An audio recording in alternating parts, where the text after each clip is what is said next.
راز وحدت کا جہاں میں رازداں کوئی نہ تھا، امت خیر البشر کا پاسباں کوئی نہ تھا۔ شمع تھی محفل میں روشن، پروانہ کوئی نہ تھا، تشنا لب تھے سینکڑوں، ساقی میں خانہ کوئی نہ تھا۔ کفر کے بادل فضائے دہر میں چھائے رہے، راہ روے ایمان کی راہوں سے کترائے رہے۔ چھا گیا تھا زندگی کے راہ گزاروں پر جمود، خاک کے ذرے فلک پر چاند تاروں پر جمود۔ سینکڑوں ابلیس بھی تھے بھیس میں انسان کے، لوٹنے والے تھے لاکھوں دولت ایمان کے۔ ابر میں پوشیدہ تھا علم و یقین کا آفتاب، دے نہ سکتا تھا کوئی باطل پرستوں کو جواب۔ شرک تھا جب ناز کرنا احمد مختار پر، نکتہ چی تھے لوگ اس علم سید ابرار پر۔ ہر ولی ہر غوث کو بے دست و پا سمجھا گیا،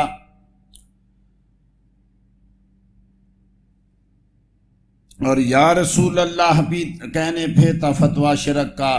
کفر پر ایک دن مشیت کو جلال آ ہی گیا، میرے آقا کی محبت کا خیال آ ہی گیا۔ صورتیں تسکین کی نکلی دل سیماب سے، ایک کرن پھوٹی اچانک ماہ پر مہتاب سے۔ اس کرن نے راہ ایمان کو منور کر دیا، دشت کو گلشن تو کانٹوں کو بھی گلتر کر دیا۔ اس کرن کو اہل دین احمد رضا کہنے لگے، کشتی اسلام کا سب ناخدا کہنے لگے۔ اس کا دل عشق محمد میں ہمیشہ چور تھا، رند ساقی مدینہ بے پے مسرور تھا۔ اہل سنت و جماعت کا وہ راہبر ہو گیا، اس نے جو کچھ بھی لکھا کاغذ پر وہ پتھر ہو گیا۔ راز کے ایمان و حرمت کے نگہباں زندہ باد، زندہ باد ہے مفتی احمد رضا خان، زندہ باد۔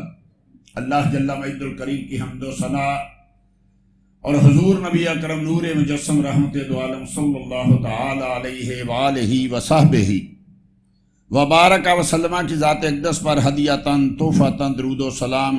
آپ کی تعریف توصیف کے بعد، جیسا کہ آپ دوست احباب جانتے ہیں کہ سفر اور مظفر کا یہ مبارک مہینہ ہے، بہت سارے اولیاء اکرام کہ اس میں آراس مبارکہ ہیں، اور بالخصوص بر صغیر میں بہت بڑی بڑی شخصیات جو ہیں وہ ان کے آراس مبارکہ ہیں، بالخصوص حضرت سیدنا داتا گنج بخش علی اجویری رحمت اللہ تعالی علیہ، حضرت سیدنا مجدد الافسانی شیخ احمد سرہندی رحمت اللہ تعالی علیہ، اور امام اہل سنت مجدد دین و ملت مولانا الشاہ احمد رضا خان فاضل بریلوی رحمت اللہ تعالی علیہ، ان سب کے آراس مبارکہ ہیں۔ سب کا ذکر کرنا چاہیے، سب کی بارگاہ میں ہدیہ تبریک پیش کرنا چاہیے، لیکن چونکہ وقت اتنا نہیں ہوتا، جیسے ہر نبی کا ذکر باعث برکت ہے، کار ثواب ہے، ہر نبی کا ذکر کرنا چاہیے، لیکن جب آقا کا ذکر ہو جائے تو سب کا ذکر اس میں آ جاتا ہے۔ اب کوئی کہے کہ بھئی سال ہو گیا ہمارے آپ کے پاس بیٹھتے بیٹھتے، قرآن کریم میں اتنے انبیاء کا ذکر ہے، آپ نے کبھی مستقل ان پہ بیان نہیں کیا۔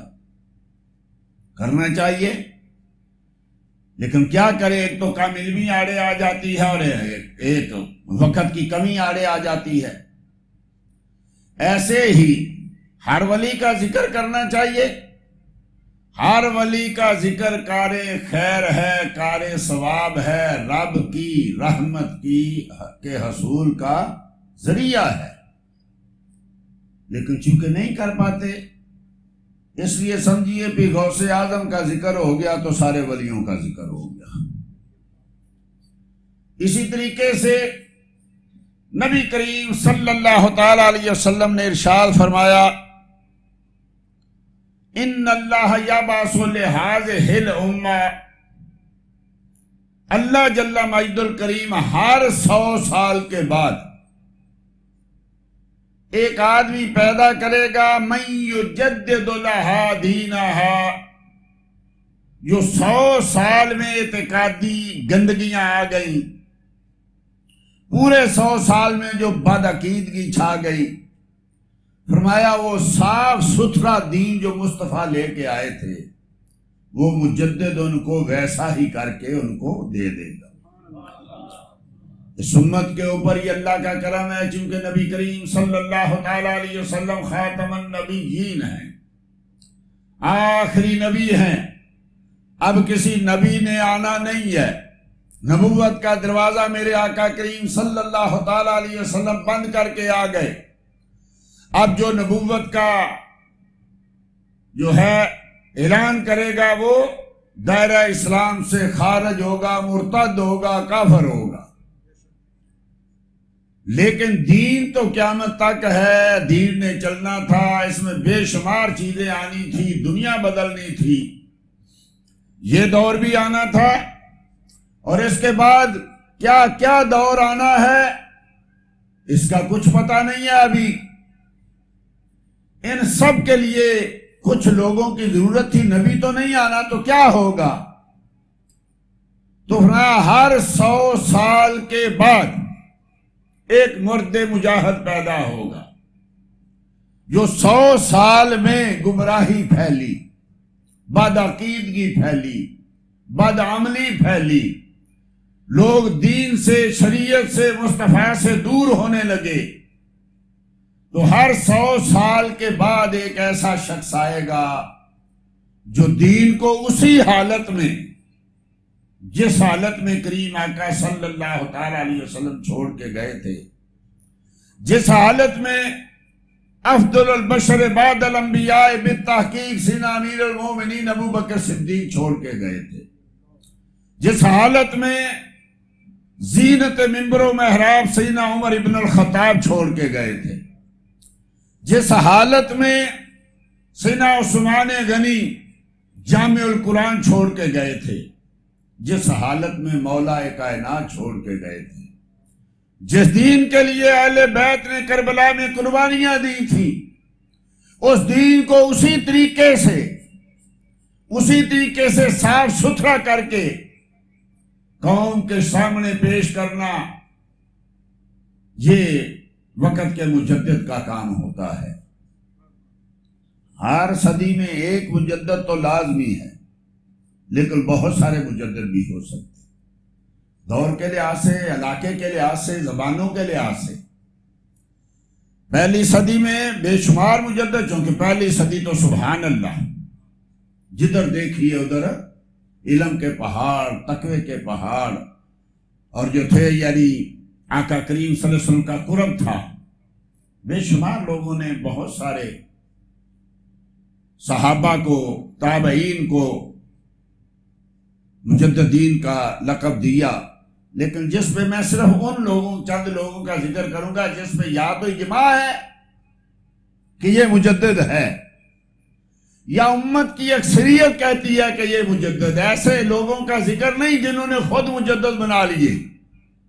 کسی نے ابن عبد الوہاب نجدی کو مجدد بنا لیا، کسی نے ابن تیمیہ کو مجدد بنا لیا، کسی نے جناب وہ اپنے ابن عبد الوہاب کے بعد جو ہے اسماعیل دہلوی کو کہہ دیا، کسی نے مرزا قادیانی کو معاذ اللہ استغفر اللہ مجدد کا دعویٰ کر دیا، دے دیا۔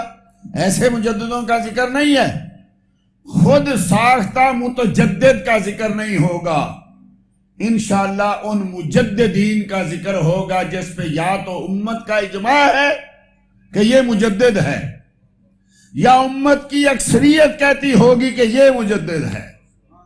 ان مجددین کا صرف نام ذکر کر کے کم از کم 14 تو ہونے چاہیے نا، حدیث صحیح ہے، کوئی فرقہ اس کا انکار نہیں کرتا، سب کہتے ہیں حدیث صحیح ہے۔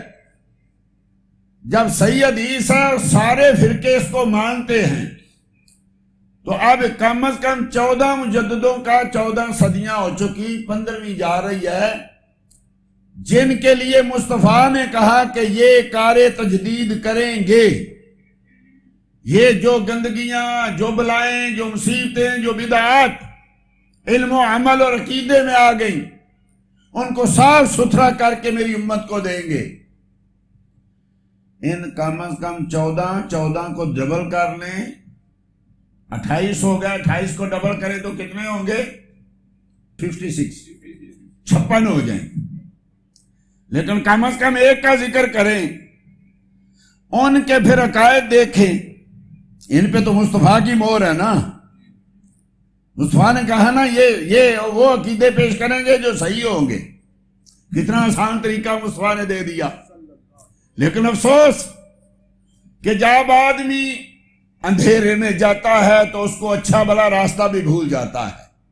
آج کتنے فرقے ہیں، کتنے فتنے ہیں، آج کتنی راہیں نکل گئی۔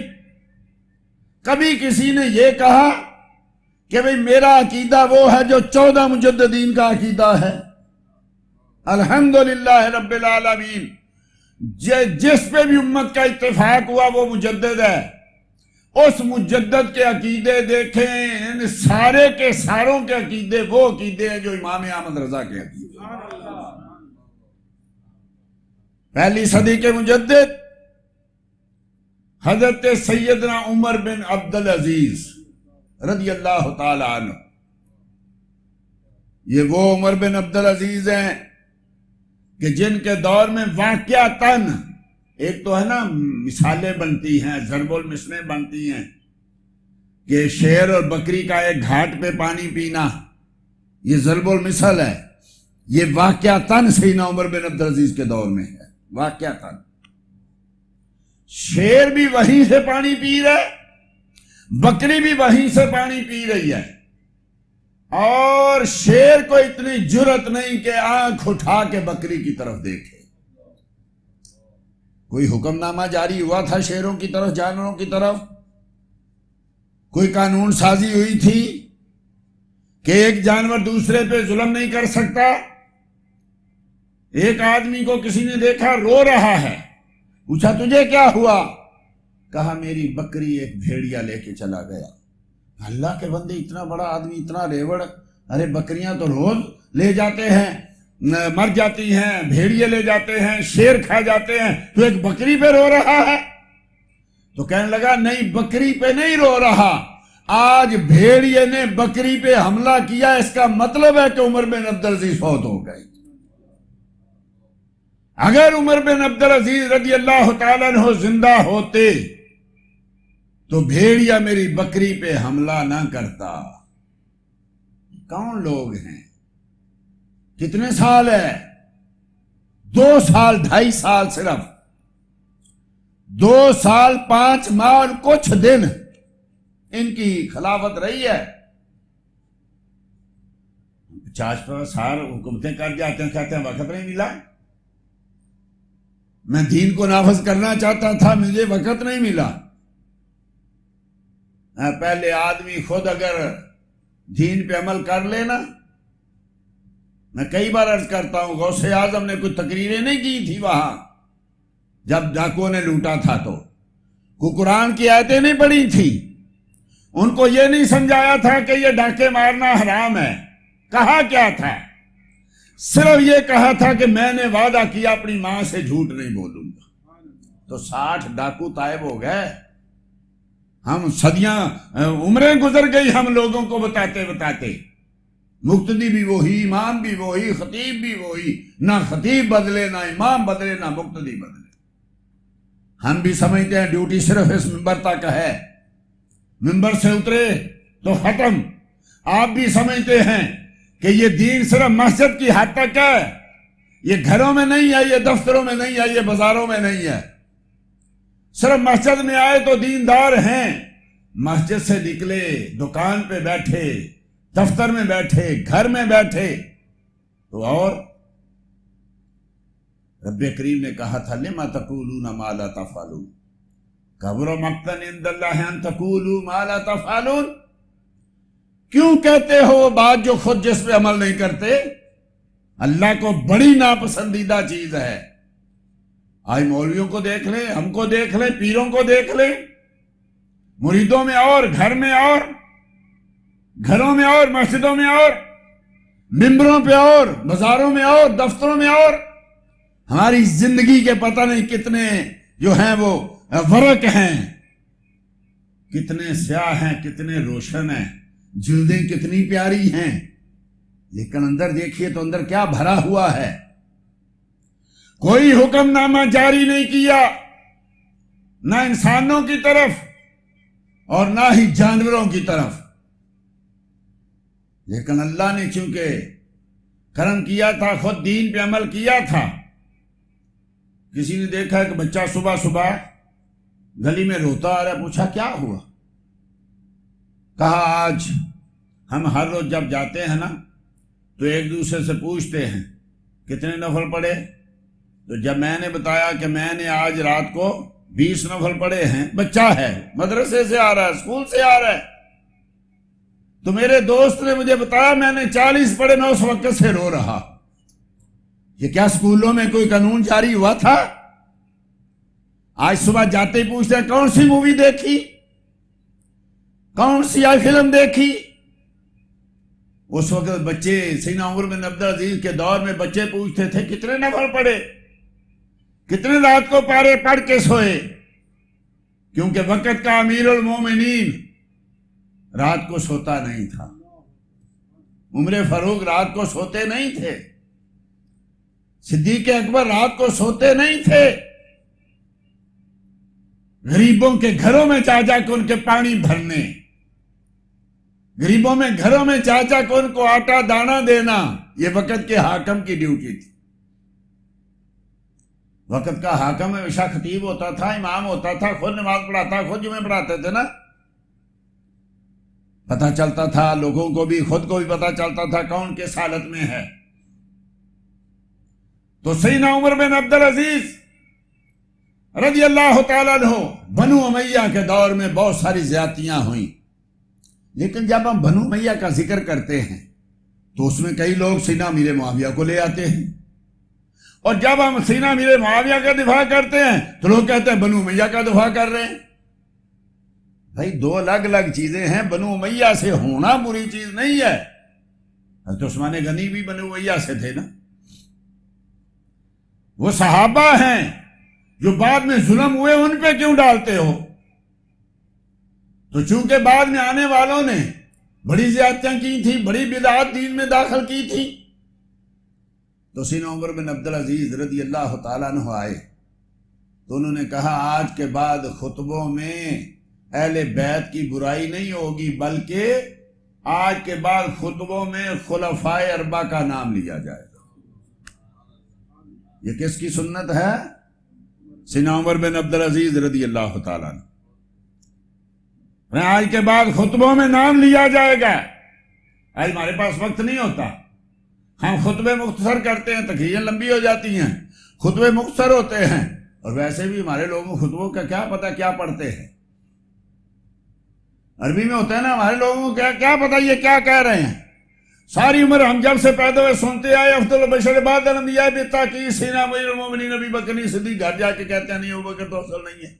ارے ساری عمر تو خطبہ سنتا رہا، منبر پہ یہ کہتا رہا بالتحقیق یہ مسئلہ ہے کہ انبیاء کے بعد سیدنا صدیق اکبر افضل ہیں، اور مقتدیوں کو پتہ نہیں چلتا کیا کہہ رہے ہیں۔ تو آج وہ بھی مختصر ہو گیا، اس میں خلفائے اربعہ کا نام بھی نکل گیا۔ سب کچھ ہوتا، یہ نہیں ہوتا لو۔ یہی وہ امیر ہیں بنو امیہ میں سے، لیکن کسی نے ان کے سامنے کہہ دیا یزید امیر المومنین، تو آپ نے کہا اس کو 20 درے لگاؤ۔ پہلا مجدد جس نے دین کی تجدید کی، کہا جو یزید پلید کو امیر، وہ ان کے خاندان سے نہیں تھے، بنو امیہ میں سے نہیں تھے، جو یزید کو امیر المومنین کہے گا اس کو 20 درے لگاؤ۔ آپ ان کے سارے عقائد پڑھ جائیے، صحابہ کے بارے میں، مصطفیٰ کے بارے میں، آپ ان کے اعتقاد پڑھیے، اللہ جل مجد الکریم کے بارے میں، آپ کو پتہ چلے گا کہ اہل سنت کے عقائد کیا ہیں اور امام اہل سنت نے ہمیں کون سا مسلک دیا ہے۔ لیکن چونکہ امام اہل سنت نے چھوڑ دیا تھا نا ہمیں صحابہ کے ساتھ، اہل بیت کے ساتھ، اولیاء کے ساتھ، تو لوگوں کو یہ تھا کہ کسی طریقے سے ان میں سے مولانا احمد رضا کو نکالو۔ بڑا شروع سے اتنے ان کے خلاف پراپوگنڈے کیے گئے، ان کے نام کتابیں گھڑی گئی، پتہ نہیں کیا کیا ان پہ الزامات رکھے گئے، لیکن علماء اہل سنت کثرم اللہ تعالیٰ فی الدارین زندہ تھے۔ آہستہ آہستہ علماء کم ہوتے گئے، ہمارے وائز بڑھتے گئے، ہمارے علماء کم ہوتے گئے، ہمارے نعت خواں بڑھتے گئے۔ ہم 10 گھنٹے کی محفلیں کراتے ہیں اور آدھا گھنٹہ تقریر سننے کے لیے ہم تیار نہیں ہوتے۔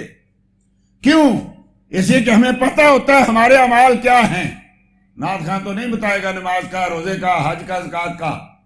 ہمیں پتہ ہے میں ڈھاکے بھی مارتا ہوں، میں رشوتیں بھی لیتا ہوں، میں حرام بھی کھاتا ہوں، میں شراب بھی پیتا ہوں، میں بیچتا بھی ہوں، میں ہیروئن بھی بیچتا ہوں۔ میں عالم کو کہیں سٹیج پہ بٹھا کے وہ میرے نہ کپڑے اتار۔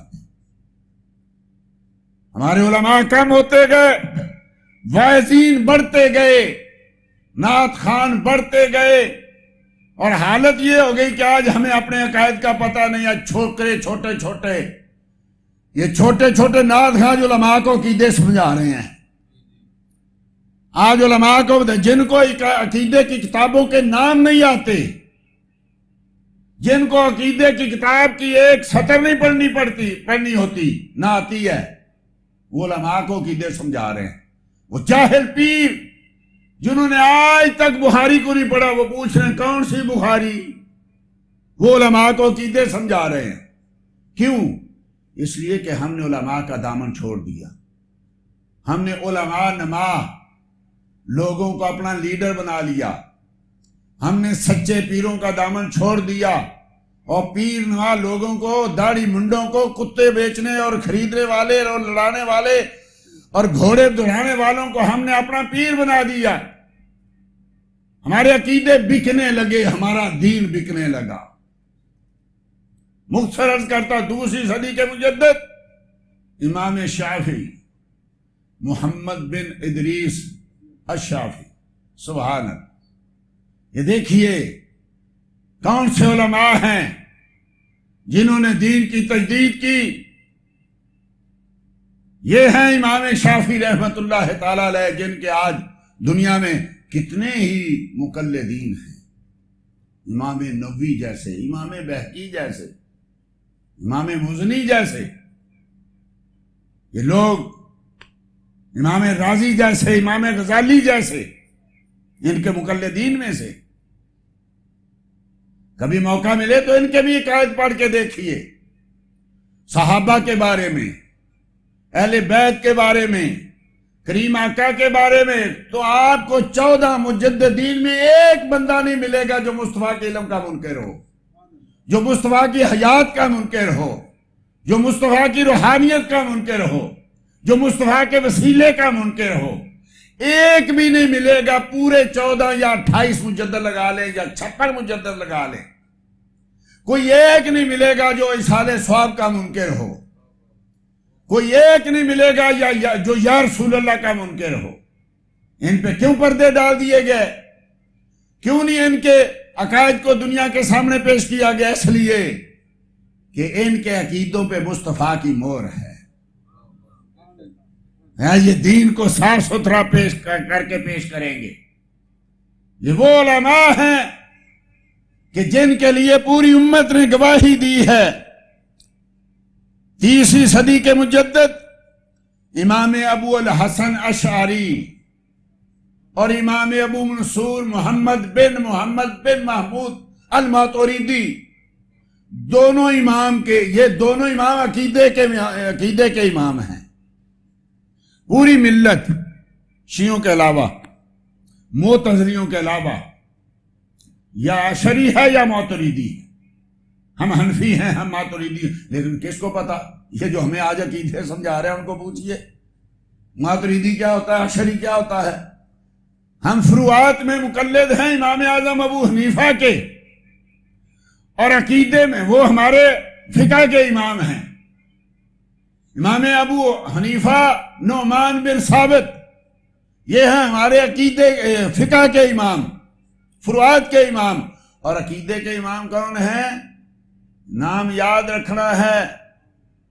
ہمارے حنفیوں کے عقیدے کے امام کون ہیں؟ ابو منصور ماتوریدی. ہم حنفی جتنے ہیں سب ماتوریدی ہیں سوائے ابتدا کے چند معتزلیوں کے. کیونکہ حنفی جو تھے یہ اس وقت، آج بھی الحمدللہ اکثریت میں، اس وقت چونکہ حکام کا جو مذہب تھا وہ حنفی تھا نا، تو اس لیے بہت سارے حنفیوں میں داخل ہو گئے حنفیت کا لبادہ اوڑھ کے. بہت سارے معتزلی، 90% معتزلی حنفی کہلاتے ہیں. اب جتنے آج ہماری فقہ کی کتابوں میں مسائل ہیں نا کہ حاضر ناظر ماننے والا جو ہے وہ یعنی معاذ اللہ استغفر اللہ کافر ہو جائے گا، یا رسول اللہ کہنے والا کافر ہو جائے گا، حاضر ناظر یہ کن کے ہیں تو ہماری کتابوں میں، فقہ حنفی کی کتابوں میں لکھے ہوئے. اور دیوبندی سارے یہی حوالے پیش کرتے ہیں. دیکھیے ان کے پیچھے کون ہے. ان کے پیچھے سارے کے سارے معتزلی ہیں.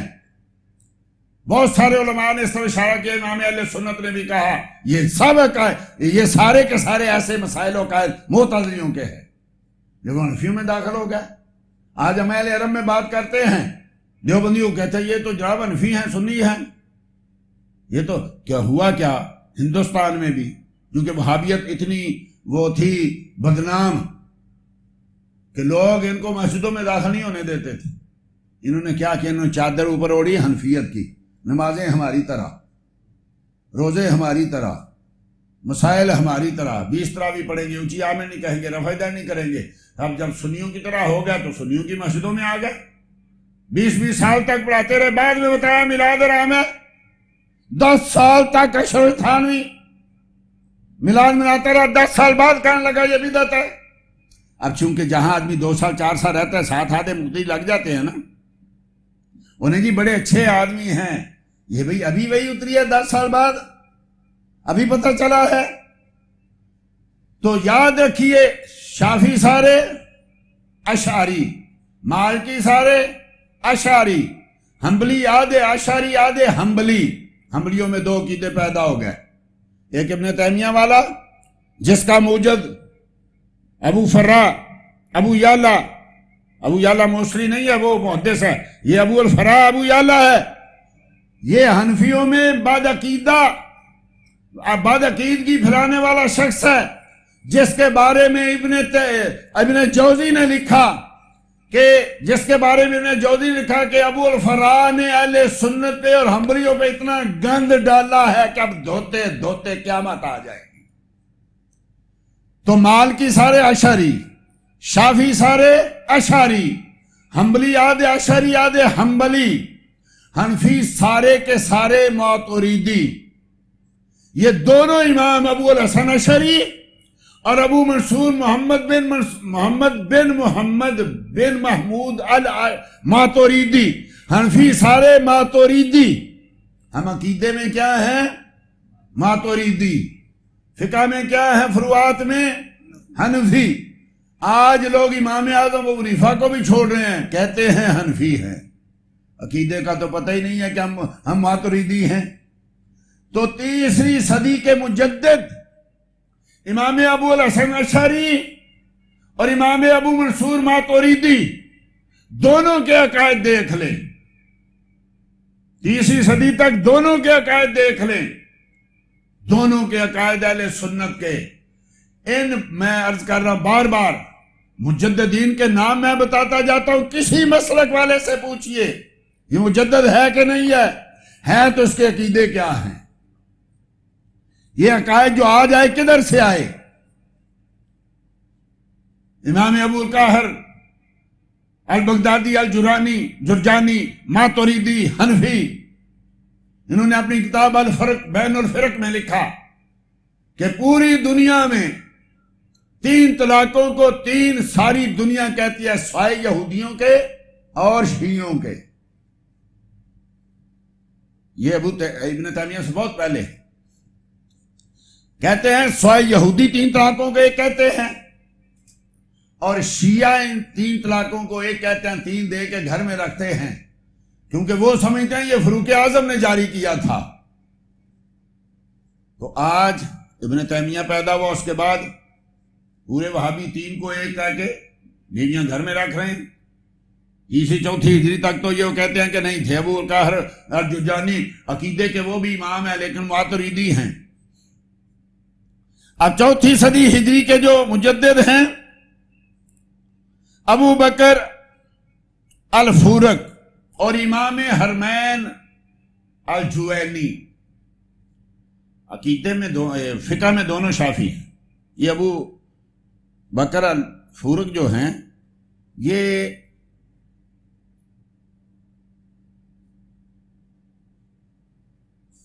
الصلاۃ والسلام علیکہ یا سیدی یا رسول اللہ صلی اللہ علیہ وسلم، یہ جو ہمارے بادشاہ ہوئے ہیں نا سمر کے، کنہوں نے سومناتھ کا مندر گرایا تھا؟ محمود غزنوی رحمت اللہ تعالی علیہ۔ یہ محمود غزنوی کے دور میں ہیں۔ کچھ لوگوں نے شکایت کی محمود غزنوی سے کہ ابو بکر الفورق کہتے ہیں نبی اب نبی نہیں رہے فوت ہونے کے بعد۔ دور تھا نا ایک، امام بہقی کے استاد ہیں، تو کسی نے کہا کہ امام ابو بکر الفورق کہتے ہیں کہ اب نبی فوت ہونے کے بعد نبی نہیں رہے۔ فرمایا لاؤ ان کو گرفتار کر کے لاؤ، وقت کا حاکم ہو تو ایسا۔ ابو بکر بن فورق کو گرفتار کر کے لاؤ، جو نبی کی حیات کا منکر ہے وہ کبھی زندگی میں یہاں زندہ نہیں رہ سکتا۔ جب آپ پہنچے آپ کے دربار میں، پوچھا تم کیا کہتے ہو؟ نبی معاذ اللہ استغفر اللہ مر گیا، نبی نہیں رہا۔ آج تو ممبروں پہ لوگ کہتے ہیں۔ کہا نہیں، یہ آپ کو کسی نے غلط بتایا، پوری ملت اسلامیہ کا عقیدہ ہے، اور اس بات کو، اس عقیدے کو جو ہے وہ امام کشیری نے شکایات اہل سنہ میں نقل کیا۔ کتاب ہے امام کشیری کی شکایات اہل سنہ، چھپ چکی ہے، اس میں نقل کیا کہ امام ابو بکر الفورق نے کہا کہ پوری ملت اسلامیہ کا یہ اعتقاد ہے کہ نبی تھے، نبی ہیں، نبی قیامت کے بعد بھی نبی۔ وہ قبر میں بھی ابو بکر بن فورق نے کہا وہ قبر میں بھی ایسے ہی زندہ ہیں جیسے پہلے زندہ تھے، بلکہ آپ کی قبر کی زندگی پہلی زندگی سے بھی بہتر ہے۔ جو ماں کے پیٹ میں زندہ ہے اس کو کیا پتا باہر زندگی کیسی ہے؟ زندہ تو ماں کے پیٹ میں بھی ہے نا بچہ، لیکن اس کو کیا پتا کہ باہر کی زندگی کیسی ہے؟ جو اس دنیا میں ہے اس کو کیا پتا کہ برزخی زندگی کیسی ہے؟ ہم سمجھتے ہیں یہ چھوٹی سی قبر ہے، اس میں آدمی ہے، اس میں زندہ ہے بھی تو کیا ہوگا؟ اٹھ کے بیٹھ نہیں سکتا، چل نہیں سکتا، کھڑا نہیں ہو سکتا، 6 فٹ کی تو ساری قبر ہے۔ اس کو پتا نہیں کہ میرے کریم نے کہا کہ مومن کی قبر حد نگاہ تک وسیع ہوتی ہے، اور جس قبر کے بارے میں ملت اسلامیہ کا یہ عقیدہ ہو کہ یہ عرش اعلیٰ سے بھی افضل ہے۔ اب بعض اوقات بیان کرتے ہیں نا کہ قبر مصطفیٰ عرش اعلیٰ سے افضل ہے، لوگ سمجھتے ہیں یہ کیسے ہو گیا، رب سے بڑھا دیا نبی کو۔ ارے بھائی، عرش پہ رب بیٹھتا نہیں ہے، یاد رکھیے، عرش پہ رب بیٹھتا نہیں ہے اور یہاں مصطفیٰ لیتے ہیں۔ یہ عرش رب کے بیٹھنے کی جگہ نہیں ہے، جیسے ابن تیمیہ نے کہا کہ رب اٹھتا ہے، بیٹھتا ہے، اترتا ہے، چڑھتا ہے۔ جب عرش نہیں تھا تب رب کہاں تھا؟ حضرت مولا علی سے کسی نے پوچھا کہ رب کہاں ہے؟ فرمایا الآن کما کانا، رب ویسا ہی ہے جیسے تھا، اس کو نہ زمین کی ضرورت، نہ آسمانوں کی ضرورت، نہ عرش کی ضرورت، نہ جنت کی ضرورت، کسی چیز کی ضرورت نہیں ہے۔ تو یہ یعنی وہی لامکاں کے مکی ہوئے، سر عرش تخت نشین ہوئے، یہ نبی ہیں جن کے ہیں یہ مقام، وہ خدا ہے جس کا مکان نہیں۔ رب مکانوں سے پاک ہے، رب عرش پہ نہیں بیٹھتا۔ یہ عرش بھی میرے محبوب کریم صلی اللہ تعالی علیہ وسلم کی عظمتوں کے لیے بنایا ہے، اسی لیے ایک عرش ہے، اس پہ کرسی ہے جس کو آیت الکرسی کہتے ہیں، ویسے کرسی السماوات والارض جس کے بارے میں آیا۔ ایک کرسی مصطفیٰ کی ہے، ایک کرسی مکان کی ہوتی ہے۔ جب مکان بناتے ہیں نا، بنیاد رکھتے ہیں تو اوپر ڈھیمپ ڈالتے ہیں، کہتے ہیں یہ کرسی ہے۔ کرسی کو ذرا اونچا رکھنا کہ کل کو بازار اونچا ہو تو مکان نیچا نہ ہو جائے، لیکن یہ کرسی جو مصطفیٰ کے روضے کی کرسی ہے، جو گنبد خضرا کی کرسی ہے، اس کے لیے امام اہل سنت کہتے ہیں کہ معراج کا سما ہے، کہاں پہنچے ہو ظاہرو، کرسی سے اونچی کرسی اسی پاک در کی ہے۔ اس روضے شریف کی کرسی جو ہے یہ اس عرش والی کرسی سے بھی اونچی ہے، تو اس لیے وہاں تو رب بیٹھتا نہیں، یہاں تو مصطفیٰ ہیں، تو اس لیے یہ وہ زندگی ہے جو اس زندگی سے بہت بہتر ہے۔ دوسرے امام الحرمین ابو المعلی الجوینی ہیں، یہ بھی اس صدی کے مجدد ہیں، آگے 5ویں صدی۔ امام ابو حامد الغزالی، امام غزالی، سبحان اللہ، سبحان، جو آج بھی لوگ کہتے ہیں، دیکھو نا مولانا ہمارے غزالی زمان، راضی دوران، تو یہ یعنی غزالی ہیں، سبحان اللہ، جنہوں نے پوری مناط کا اور فلاسفہ یونانیہ کا منہ بند کر کے رکھ دیا تھا۔ ان کے عقائد دیکھیے، ان کے عقیدے پہ کتابیں موجود ہیں، ان کی اصول فقہ کتابیں موجود ہیں، منخول وغیرہ، اور ان کے اعمال و عقیدے کی کتاب الہیہ موجود ہے، ان کو دیکھیے ان کے عقیدے کیا ہیں۔ آگے 6 صدی ہجری، جس کے مجدد ہیں غوث اعظم شیخ عبد القادر جیلانی الحسنی والحسینی، ان کے عقیدے دیکھ لیجئے، سر الاسرار ان کی کتاب ہے، اس میں دیکھ لیجئے، ان کی کتاب ہے الغنیۃ الطالبین، ان میں دیکھ لیجئے صحابہ کے بارے میں۔ آج نام نہاد پیر نام تو نہیں لیتے، لیکن غوث اعظم کو بھی مسلمان ماننے کے لیے تیار نہیں۔ یاد رکھیے، مسئلہ لمبا نہ ہو جائے، امام سیدنا غوث اعظم ہیں امام حسن کی اولاد سے، امام حسن کے بیٹے امام حسن مثنیٰ یعنی حسن کے بیٹے، چونکہ حسن بن حسن تھے، تو تمیز کے لیے کہ پتہ چلے بیٹا کون ہے، تو ان کا نام حسن مثنیٰ دوسرے حسن رکھ دیا گیا۔ حسن مثنیٰ کی شادی ہوئی حضرت حسین کی بیٹی سے، بیٹے امام حسن کے، بیٹی امام حسین کی، اور پیدا ہونے والے عبداللہ، نام کیا ہے؟ عبداللہ، ان کو کہتے ہیں عبداللہ الماز، ماز اس لیے کہتے ہیں کہ یہ دونوں طرف سے حسنی حسینی ہیں، پہلے حسنی حسینی، سبحان اللہ، ادھر امام باقر ہیں، دوسرے امام حسین کی اولاد میں سے جو ہیں حسنی حسینی، پہلے وہ امام زین العابدین، امام باقر ادھر سے حسنی حسینی، ان کے والد امام حسین کے بیٹے، ماں امام حسن کی بیٹی، اور ادھر سبحان اللہ امام زین العابدین کے جو شادی ہوئی وہ تو شہربانوں سے ہوئی تھی رضی اللہ۔ آگے امام باقر، آگے امام جعفر صادق، ان کی والدہ تو سید صدیقی تھی، تو یہ عبداللہ الماز، اس لیے ماز کہتے ہیں کہ امام حسین کی بیٹی اور امام حسن کا بیٹا، ان کی اولاد میں سے آگے امام سیدنا غوث اعظم رضی اللہ تعالیٰ عنہ۔ شیعہ اس لیے ان کو سید نہیں مانتے، آج ہمارے بھی بہت سارے لوگ جو ہیں، چونکہ پتہ نہیں نا، ساری عمر پڑھے نہیں، نہ حدیث پڑھی، نہ فقہ پڑھی، نہ اصول پڑھا، نہ عقیدہ پڑھا۔ ہمارے پیروں کا مسئلہ کیا بن گیا کہ اولادوں کو پڑھایا نہیں، دین کی طرف نہیں لائے، وہ بچپن میں ہاتھ چومنے شروع ہو گئے، لوگ بچپن میں ان کے مرید ہو گئے، اب ان کو کیا پتا بیچاروں کو، آج وہ غوث اعظم کو مسلمان ماننے کے لیے تیار نہیں ہے، علماء کے پاس بیٹھتے نہیں ہیں۔ تو 6 صدی کے مجدد سیدنا غوث اعظم، ان کے قائد جو ہیں وہ بھی ظاہر ہیں۔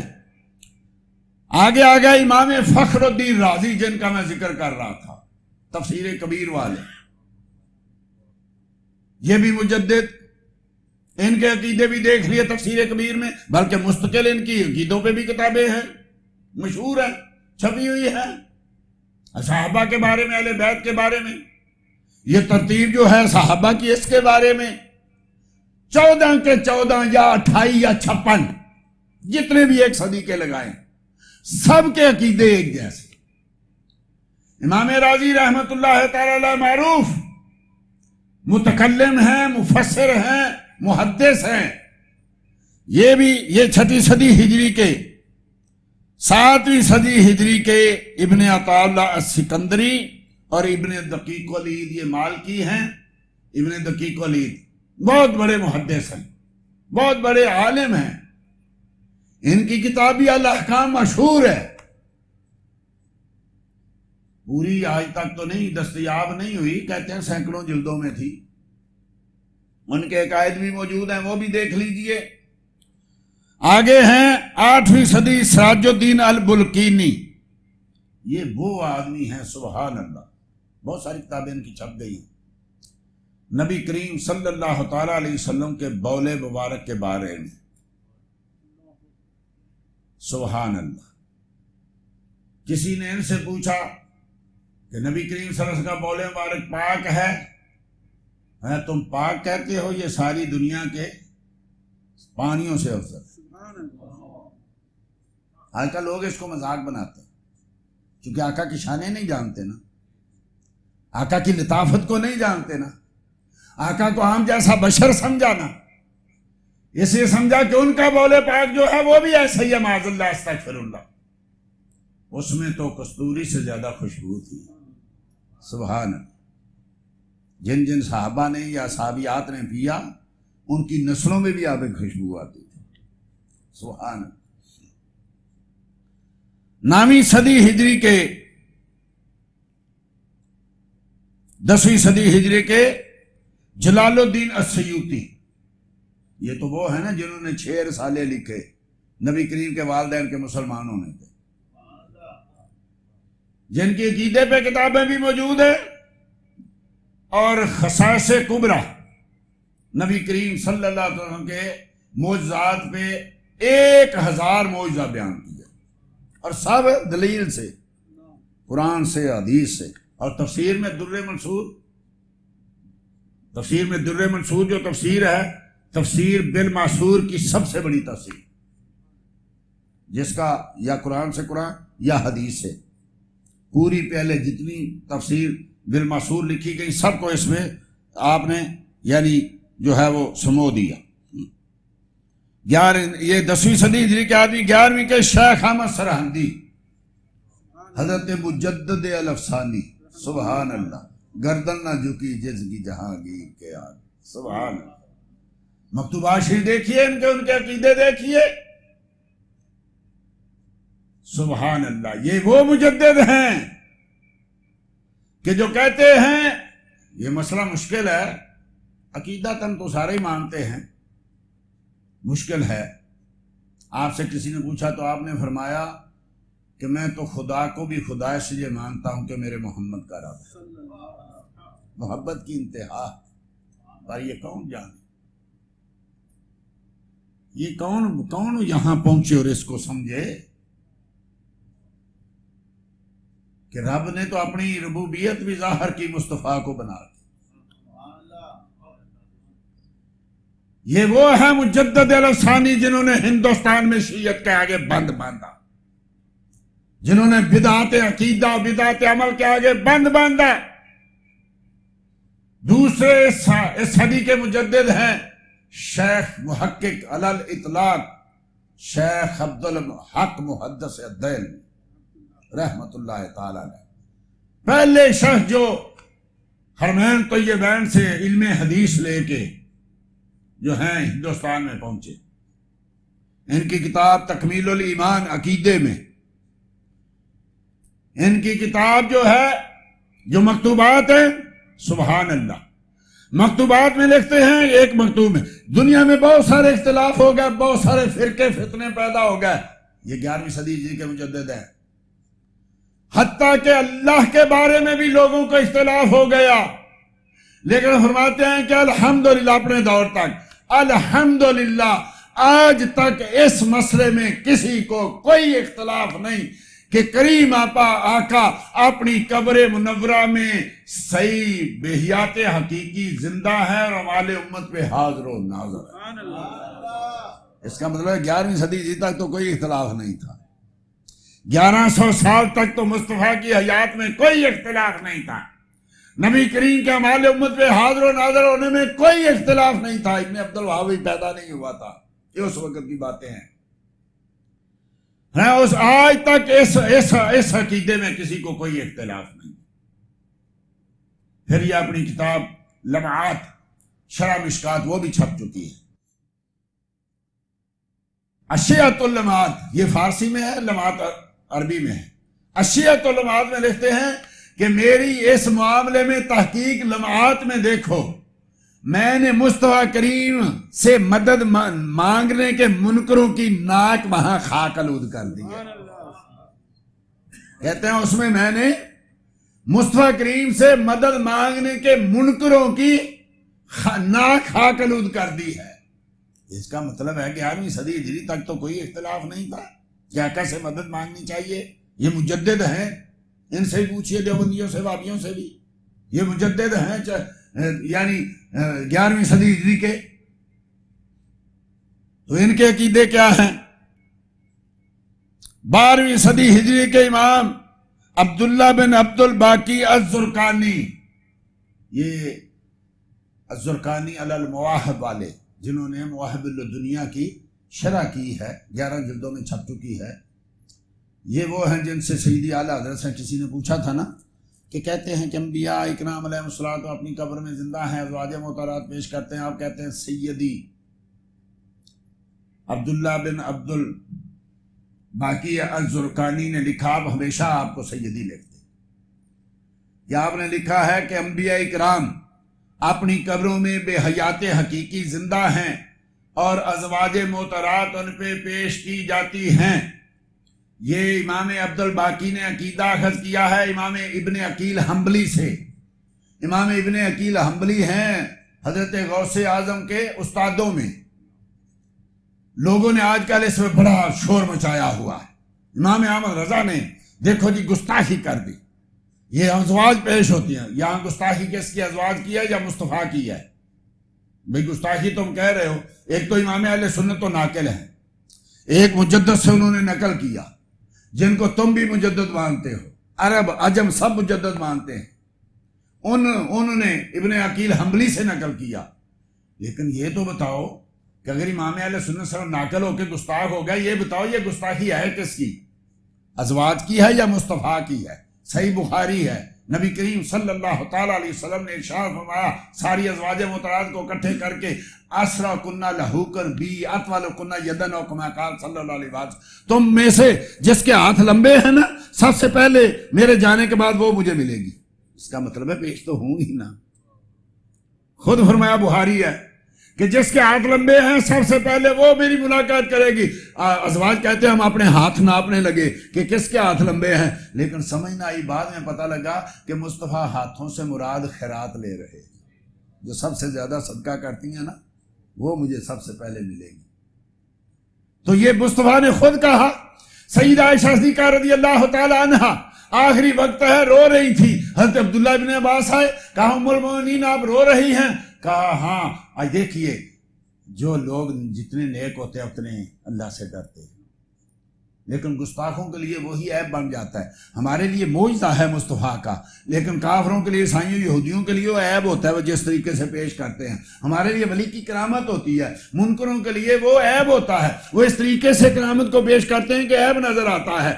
اب چونکہ سینہ فاروق اعظم رویا کرتے تھے کہ کاش میں یہ ایک تنکا ہوتا، مجھے کوئی جانور کھاتا اور نکال دیتا، مجھ سے سوال نہ ہوتا۔ یہ ہے خشیت الہیہ کی انتہا۔ لیکن شیعہ کہتے ہیں نہیں جی ساری عمر ظلم کرتے رہنے اس لیے روتے تھے، یاد آتا تھا۔ تو سیدہ عائشہ یہ جتنے رب کے قریب ہوتے ہیں اتنی خشیت الہیہ زیادہ ہوتی ہے۔ رو رہی تھی، سیدنا عبداللہ بن عباس آئے، کیوں رو رہی ہو؟ کہا عمر ایسے گزر گئی، صحیح عمل نہیں پورے ہو سکے۔ اللہ اللہ۔ تو آپ نے فرمایا آپ کیوں پریشان ہوتی ہیں، مصطفیٰ آپ کا استقبال کریں گے، آپ دنیا میں بھی زوجہ محترمہ، آپ قبر میں، حشر میں بھی، جنت میں بھی آپ زوجہ محترمہ ہیں، مصطفیٰ کریم صلی اللہ تعالیٰ علیہ وسلم کے ساتھ آپ رہیں گی، تو کیا مطلب ہوا کہ ازواج پیش ہوتی. یہ سیدی عبدالباقی مجدد جو ہیں انہوں نے نقل کیا. اس کے بعد آتے ہیں 12ویں صدی ہجری مرتضی حسن زبیدی صاحب تاج العروس. لوگ کہا کرتے تھے ان کے بارے میں کہ جو مدینہ جائے اور زبیدی سے نہ ملے اس کا ایسے لگتا ہے جیسے عمرہ ناقص رہ گیا. اتنی بڑی شخصیت سید تھے، سبحان اللہ. اور ان کی کتاب جو ہے ایک تو ہے الاحیاء کی شرح، وہ دیکھ لیجئے عقیدے میں، اور دوسری ان کی تاج العروس شرح القاموس. دونوں بہت بڑی بڑی کتابیں ہیں، یہ بھی چھپ چکی ہیں. اب آگے 13ویں صدی، وقت بہت کم ہوتا ہے. شیخ عبدالعزیز محدث دہلوی، شاہ ولی اللہ کے صاحبزادے شاہ عبدالعزیز محدث، یہ 13ویں صدی کے مجدد ہیں. شاہ ولی اللہ کا مجدد اس لیے گنا گیا کہ وہ صدی کے درمیان ہے. صدی مجدد کے لیے ضروری ہے صدی کے سرے پہ، ورنہ بڑی بڑی شخصیات ہیں. چونکہ حدیثی میں اللہ راس کل میات سنتن ہے نا، ہر سال کے سرے پہ. تو جو 2 صدیوں کے درمیان ہوتا ہے وہ مجدد، جو صدی کے درمیان آتا ہے نا وہ مجدد نہیں ہوتا. تو یہ جتنے میں نے نام لیے ہیں یا جتنے مجدد آئے ہیں سب کسی نہ کسی صدی کے سرے پہ ہیں. یہ شاہ عبدالعزیز محدث دہلوی تفسیر عزیزی والے اور مکاتیب ہیں ان کے، اور پھر ان کی مستقل کتاب ہے شیعوں کے رد میں تحفہ اثنا عشریہ. جتنے مجدد ہیں سب نے شیعوں کے بارے میں، جتنے مجدد ہیں سب نے شیعوں کے بارے میں کام کیا. مجدد پاک مجدد ثانی نے مستقل کتاب لکھی رد الرفض. لیکن آج کیوں مجددوں کے اوپر پردہ ڈال دیا گیا؟ دیکھو ان 14 مجددوں کے عقیدے کیا ہیں. اہل سنت تمہیں مبارک ہو، امام اہل سنت نے تمہیں وہ عقیدے دیے جو 14 صدیوں کے صاف شدہ عقیدے. 14ویں صدی کے مجدد اعظم، مجدد الاطلاق امام احمد رضا فاضل بریلوی رحمت اللہ تعالی. پورے 14 صدیوں کے مجددوں کے عقیدے لوگوں نے بڑی کوشش کی تھی ان کا نام مٹاؤ. اب سنیوں میں پیدا ہو گیا ہے نام نہاد، کیونکہ ساری میں پڑھا جو نہیں ہے، پراپوگنڈے میں پڑھ جاتے ہیں، لوگوں کے پراپوگنڈے میں. اعلیٰ حضرت کو نہیں پڑھتے، پڑھ سکتے بھی نہیں. اعلیٰ حضرت کو پڑھنے کے لیے بھی علم چاہیے، سمجھنے کے لیے بھی علم چاہیے. عقیدے پہ ان کی کتابیں، فقہ پہ ان کی کتابیں، حدیث پہ ان کی کتابیں. میں اگر بیان کرنے جو انشاءاللہ بھی 2 جمعے ہیں، انشاءاللہ بیان کریں گے کہ لاؤ نا کوئی ایسا امام لاؤ نا وہ جو اس اپنے وقت کے ولیوں کا امام ہو، علماء کا امام ہو، جو ہے فقہا کا امام ہو، ہر ایک میں جامع کمالات ہو. اور وہ ہیں امام اہل سنت مجدد دین و ملت مولانا الشاہ احمد رضا خان فاضل بریلوی. اور 14ویں صدی ہی کے مجدد ہیں دوسرے امام محمد بن یوسف اسماعیل نبہانی. پوری زندگی آقا کی خدمت میں، پوری زندگی جتنی کتابیں دیکھیں درود شریف پہ آج تک. میں اپنے علم کی بات کرتا ہوں، بہت بڑی بڑی کتابیں لکھی گئی علمی اور حدیث کے لحاظ سے. سب حدیثیں اور سب جو ہیں درود شریف کے سیغے جمع کرنے والے وہ محمد بن یوسف اسماعیل نبہانی. سعادت الدارین کتاب ہے. ویسے آپ کی پوری زندگی مصطفیٰ کے ارد گرد گزری ہے، یا سیرت پہ لکھا، یا مصطفیٰ کی صورت پہ لکھا، یا درود و سلام پہ لکھا، یا آپ کی آل پہ لکھا، یا آپ کے صحاب پہ لکھا. اس کے علاوہ نہیں کچھ کیا. ان دونوں، یہ 1 صدی کے مجدد ہے 14ویں کے. دونوں کے عقیدے دیکھ لیجئے، عقیدے ملتے جلتے. انہوں نے سیدی اعلیٰ کی کتاب پہ تقریر بھی لکھی ہے، دولت المکیہ پہ تقریر بھی لکھی ہے. تو دعا کریں اللہ جل مجد الکریم ہمیں ان 14 امام جو مجددین ہیں جن کے لیے مصطفیٰ نے کہا تھا جو عقیدے بگڑ چکے ہوں گے، جو اعمال بگڑ چکے ہوں گے، ان کو صاف ستھرا کر کے من یجدد لہا دینہا، دین کو صاف ستھرا کر کے تجدید کر کے میری امت کو دیں گے. اللہ ہمیں ان کے عقیدوں پہ زندہ رکھے، ان کے عقیدوں پہ ہمیں مارے، ان کے عقیدوں پہ جو ہے الحمدللہ ہمارا حشر کرے. میں جیوں سنی، مروں سنی، گھٹوں سن لی۔ اور اسی دعا پہ جا چاہوں گا اللہ کرے ایسے ہی یہ کرتے کرتے ہماری زندگی گزر جائے، مصطفیٰ کا ذکر کرتے کرتے، اور مرنے کے بعد بھی ہماری زندگی جو ملے تو اس میں یہی ذکر ہو کہ یعنی ہم یا رسول اللہ کا نعرہ لگاتے ہوئے جائیں اور حشر میں بھی ان کا نعرہ لگائیں، وما علیہ الا البلاغ المبین۔ دین کی بات پھیلانا صدقہ جاریہ ہے، ثواب کی نیت سے ویڈیو کو شیئر ضرور کیجیے۔ جزاک اللہ۔